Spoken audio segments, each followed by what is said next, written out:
give me the time and I'll be blowing your mind. Guess I'm another lyricist, I was a cynical child. The innocence of Evan and the rich, you never really noticed that my flow was fucking ridiculous. Picking a pitiful, never subliminal, seminal sentence, but I say I'm a goddamn monster. Call me necrophiliac, I feel I'm on a level that most of these other niggas never really gone close to. I hope you notice me, I spit it focusly. This is my passion, devoted. I can't quit, I came in and conquered by constantly practicing, passing these peons and pleading for peace. अब इस chapter के उस topic पर बढ़ रहे हैं जो board इम्तिहान में आपका यूं बाहें फैलाकर इंतजार कर रहा है. And before I begin with this particular topic, मैं आपको एक डायग्राम बनाकर दिखाने जा रहा हूं और उस डायग्राम से पहले यह टॉपिक पूरा समझाऊंगा, फिर यह बताऊंगा कि आपको इम्तिहान में क्या लिख कर आना है.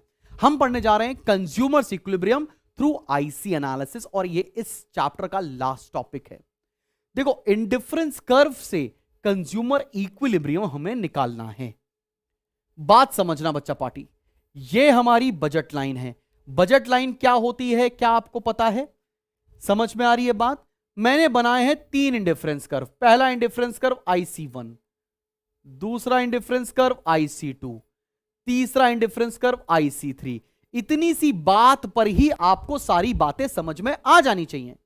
जैसे कि क्या, अगर मैं ये बोलूं IC1, IC2 और IC3 में सबसे ज्यादा सेटिस्फैक्शन कहां मिलता है, तो हमने एक प्रॉपर्टी पढ़ी हुई है, higher the indifference curve higher will be the satisfaction. तो सबसे ज्यादा सेटिस्फैक्शन मिलेगा IC1 में, फिर उससे कम मिलेगा IC2 में, फिर उससे कम मिलेगा IC3 में.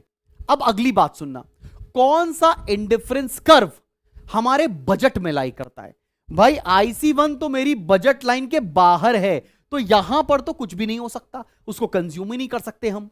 लेकिन IC2 और IC3 हमारे बजट पे लाई कर रहा है, हमारे बजट में है. IC2 भी हमारे बजट में है, IC3 भी हमारे बजट में है. तो कंज्यूमर इक्विलिब्रियम कहां होगा? कंज्यूमर इक्विलिब्रियम होगा IC2 पर. काय को? बिकॉज IC2 हमें ज्यादा सेटिस्फैक्शन देता है एज कंपेयर टू IC3 और हमारे बजट में भी है, इसलिए कंज्यूमर इक्विलिब्रियम IC2 पर होगा. लेकिन एग्जाम में आपके लिए 2 कंडीशन होती हैं जो प्रूव करनी होती हैं. वो कंडीशन क्या है, आओ जरा समझते हैं. सबसे पहले देखते हैं कि कंडीशन नंबर 1 क्या है. कंडीशन नंबर 1 होती है MRS XY is equals to PX upon PY. अगर ध्यान से देखो, ये MRS XY क्या है? MRS XY होता है स्लोप ऑफ इंडिफरेंस कर्व.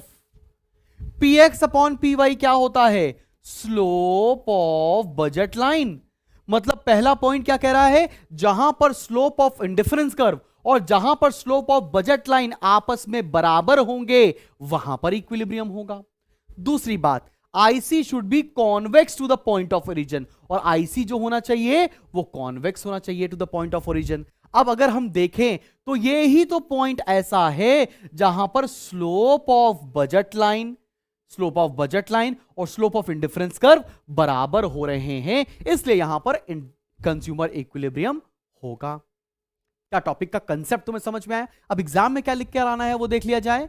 आओ देखते हैं. A consumer attains his equilibrium when he maximizes his satisfaction given his income and prices of two commodities. मतलब एक कंज्यूमर वहां पर इक्विलिब्रियम में होगा जहां पर वो अपने सेटिस्फैक्शन को मैक्सिमम करने की कोशिश कर रहा हो, जहां पर उसको अपने इनकम के बारे में पता हो और 2 गुड्स के प्राइसेस के बारे में बताया हो. ठीक है ना? और इसकी कंडीशन क्या लिखनी है ये भी तुम्हें समझ में आई. अब डायग्राम एग्जैक्टली आपको पेपर में क्या बनाना है, आओ जरा देखा जाए. जब आप डायग्राम बना रहे होंगे एग्जाम में तो आप पूरी चीजें मार्क करेंगे, clothing, food, IC3, IC2, IC1, और फिर पॉइंट भी मार्क करेंगे. जैसे ये पॉइंट T मार्क किया, एक पॉइंट D मार्क किया, एक पॉइंट A मार्क किया और एक पॉइंट B मार्क किया. अब आपसे पेपर में पूछ सकते हैं, कोई डायग्राम बन के क्वेश्चन आ गया कि पॉइंट D पर कंज्यूमर इक्विलिब्रियम काहे को नहीं होगा, बिकॉज पॉइंट D हमारे बजट में नहीं लाई करता. पॉइंट T पर ही कंज्यूमर इक्विलिब्रियम क्यों होगा? पॉइंट T पर कंज्यूमर इक्विलिब्रियम इसलिए होगा because point T point A और पॉइंट B से ज्यादा सेटिस्फैक्शन देता है. बात समझ में आ रही है कि नहीं आ रही है? आओ जरा इसका एक्सप्लेनेशन पार्ट देखा जाए. और ये एक्सप्लेनेशन आप लिख कर आओगे, सही बता रहा हूं आपको 100% मार्क्स मिल जाएंगे, टेंशन लेने वाली बात नहीं है. आओ देखते हैं. इन द अबव डायग्राम क्या लिख कर आना जिससे मैडम खुश हो जाए, मैं वो आंसर लिखवा रहा हूं आपको. In the above diagram, a consumer cannot purchase any combination which lies right to the budget line, कोई भी कॉम्बिनेशन जो बजट लाइन के राइट साइड पर आएगा, ये बजट लाइन है, इसके राइट साइड पर आएगा, वो कॉम्बिनेशन कंज्यूम ही नहीं कर सकता है। वो पॉइंट कौन सा दे रखा है डायग्राम में? D point, such as combination D because it is out of his reach, budget में है ही नहीं। अगला, on the other hand any combination inside the budget line, ऐसा कोई भी कॉम्बिनेशन जो बजट लाइन के इनसाइड है, जैसे कि point A is within his reach but gives lesser satisfaction, ऐसा कोई भी पॉइंट जो बजट लाइन के अंदर है, जैसे पॉइंट ए, वो हमारी बजट में तो लाई करता है लेकिन हमें सेटिस्फैक्शन कम देता है। इसीलिए the highest IC with a point on budget line, वो कॉम्बिनेशन जो बजट लाइन पर लाई कर रहा है, is the one which touches BL, this occurs at point T, ऐसा हो रहा है पॉइंट T के ऊपर, इसलिए पॉइंट T पर कंज्यूमर इक्विलिब्रियम में होगा। अब देखो भाई, अब पॉइंट T पर हो क्या रहा है बच्चा पार्टी, ध्यान से देखना।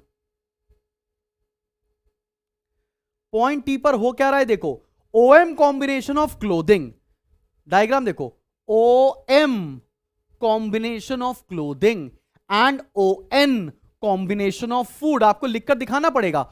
OM combination of clothing and ON combination of food that the consumer purchases at the point of equilibrium। आपने बताया कि point of equilibrium में कितना clothing और कितना food consume कर रहा है। अगला देखो, point A is not the best as it lies inside budget line, जो point A है वो budget line के inside lie करता है, इसलिए वो best point नहीं है।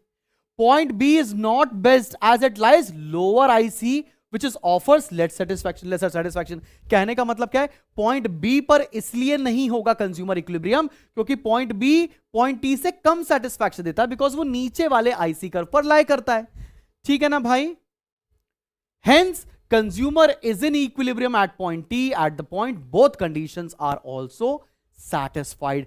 तब आप इस तरह का पूरा आंसर लिखकर आएंगे, तब जाकर आपको इस पर्टिकुलर क्वेश्चन में नंबर मिल रहे होंगे। And this is the beautiful concept of this particular chapter.